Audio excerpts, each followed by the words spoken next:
Hi folks, welcome to Too Lazy to Tourist, where we only visit spots that don't require too much walking, and any information you receive is from the mind of the ill-informed. We'll only visit spots within 100 steps of the car, but I ain't counting, so take what you get. Today's gem is the officially named area of outstanding beauty, the Mourne Mountains, as seen from Carrick Little Car Park. Again, we have the obligatory tourist information boards that are no use to us.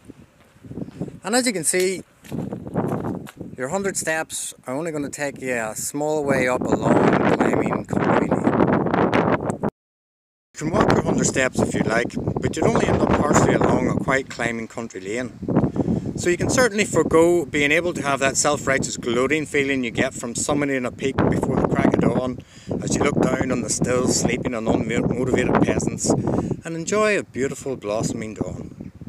The peaks are much too high for that, way beyond my lazy ass efforts anyway. Admittedly, this is rather unfortunate, as there is a lovely traditional Irish cafe like the ones found in famine times just further on up the lane.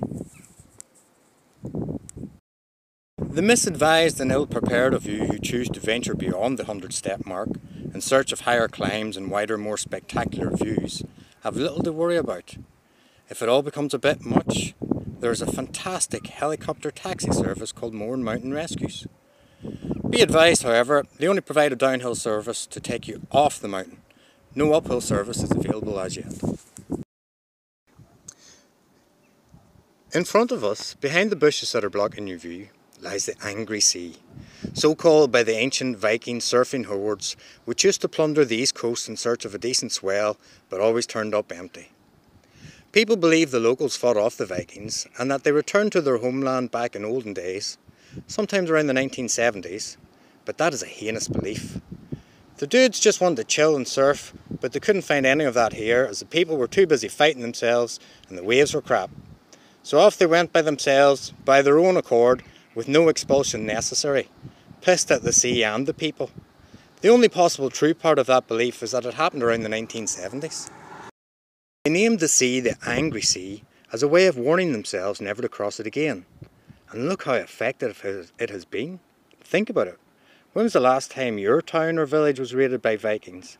Not in your lifetime, I bet. So behind us you'll see what we're here for, the majestic Mournes. Well, part of them anyway. You've got sleeve this over there, that sleeve that sleeve the other, and behind them there's a mountain of sleeves enough to make a shirt factory. There's a reason why the locals call these the Misty Mountains. The granite that makes up these mountains, and that you see exposed in places, was left after the mountain's original builders, the Tuatha De Danann, the people of the gods of Dana, had to head south for better paying, tax-free work and abandoned the site slightly unfinished. This is evidenced in the Irish myths which talk of the Tuatha having come from the north. It was from the north they came, it says in Lady Gregory's Complete Irish Mythology.